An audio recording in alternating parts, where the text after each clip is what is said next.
Party's nomination. And today, another potential candidate, U.S. Congresswoman Tulsi Gabbard of Hawaii, announced she is getting into the race. Here she is. I have decided to run and will be making a formal announcement within the next week.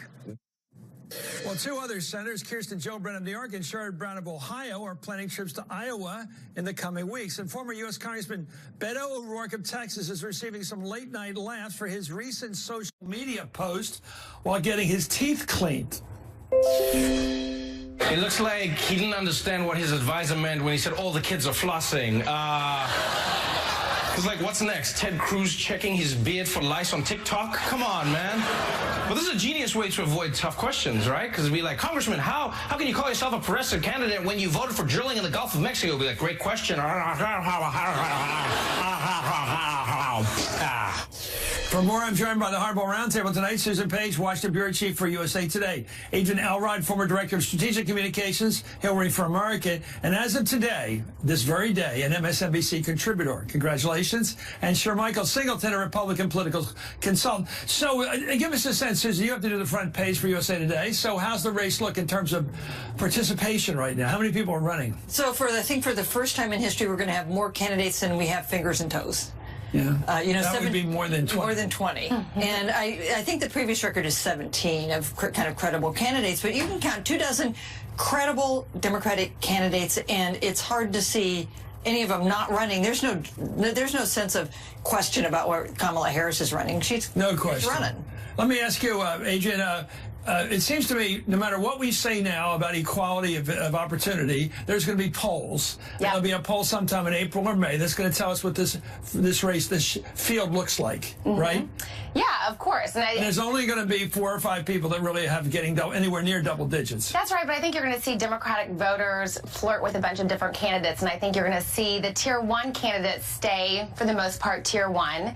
But I think you're going to see a couple Tier 2 candidates move into the Tier 1 space. So, like who?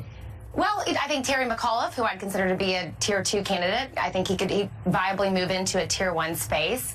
And we'll see. Is there a moderate aisle and a rail? Is there a lane for a moderate and a lane for a progressive left? Absolutely, there is. 2 different lanes. There is, and I think that's an important thing that you just pointed out, Chris, because Terry McAuliffe wrote an op-ed a couple days ago in the Washington Post where he really, was catering to the middle of the party. Some people are going to have to get votes from the moderate wing of the party. Not everybody can vie for the left wing of the party. Because there's too many people doing it. Because there's a lot of people doing it. Right. And this is going to be one of those primaries, Chris, where 6 or 7% of the electorate supporting you could be a very big chunk of what primary voters are who they're supporting. Sure, Michael, you're in this business. Apparently, there's only a few people that can run national campaigns. Well, I mean, and these people are announcing fairly soon because they're grabbing those top talent. Well, they're grabbing the top talent. They're also going to be grabbing donors. It's extremely expensive. It's a very complicated process. And I think Democrats have to be very, very careful, though, because each of those candidates are going to have to figure out some kind of way to distinguish themselves from the next person. Remember when Republicans had 17 candidates? We had 2 different debates. I mean, how do you have a debate stage with 22 different candidates? So while I think this is good to give people an opportunity to see who they want to ultimately choose, I think it can be a complicated process that may ultimately hurt some viable or some good candidates in the long run. Well, meanwhile, President Trump remains adamant that he may still declare a national emergency over his demand for a border wall, and he has every right to do so. Absolute right, he keeps saying. Here he is. The law is very clear. I mean, we have the absolute right to declare a national emergency, and this is security stuff. This is a national emergency, if you look at what's happening. Well, some Republicans out there are saying it would be a mistake. I don't think he should do that. I think it's a bad precedent, and it contravenes the power of the purse that comes from the elected representatives of the people. We're going down a road that I think erodes those clear lines of authorities between the 3 separate but equal branches of government. I think that it is less powerful than winning this fight. I don't want to see a declaration of national emergency. I think that's an action that would be taken in the most extreme circumstances.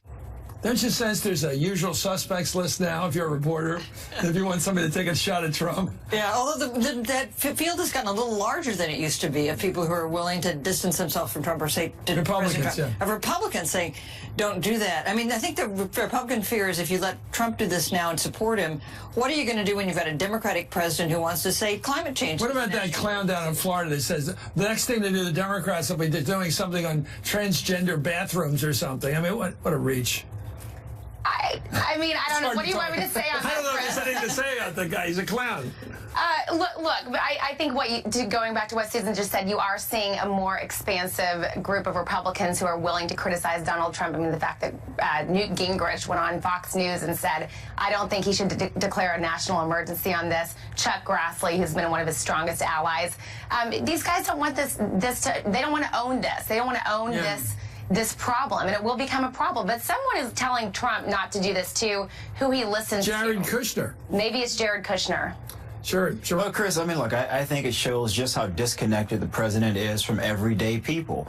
He doesn't care about struggling people who live paycheck to paycheck. I was reading reports earlier today of one example of a federal worker who's selling her car to pay her mortgage. What about federal workers who can't afford to put gas in their car or pay their rent? I mean, what do you tell your homeowner? Or if the bank, what do you tell the person who owns your landlord who owns the apartment complex? I'll pay you next month. I mean, that doesn't work for people who are living in the real world, and it just goes to show you just how horrific this presidency has become. And I think Donald Trump has honestly cemented himself as probably the worst president in American history. Well, that's a quote. Thank you. Finally, Secretary of State Mike Pompeo delivered what was billed a major foreign policy speech that was supposed to lay out the Trump administration's vision for the Mideast. Instead, what Secretary Pompeo did was repudiate Barack Obama's foreign policy. Let's listen. What did we learn from all of this? We learned that when America retreats, chaos often follows. When we neglect our friends, resentment builds. And when we partner with our enemies, they advance. The good news is this. The age of self-inflicted American shame is over. However, in that same speech, Pompeo announced the Trump administration's own retreat of American forces from Syria against allies' wishes, of course, while praising Saudi Arabia, whose government has been implicated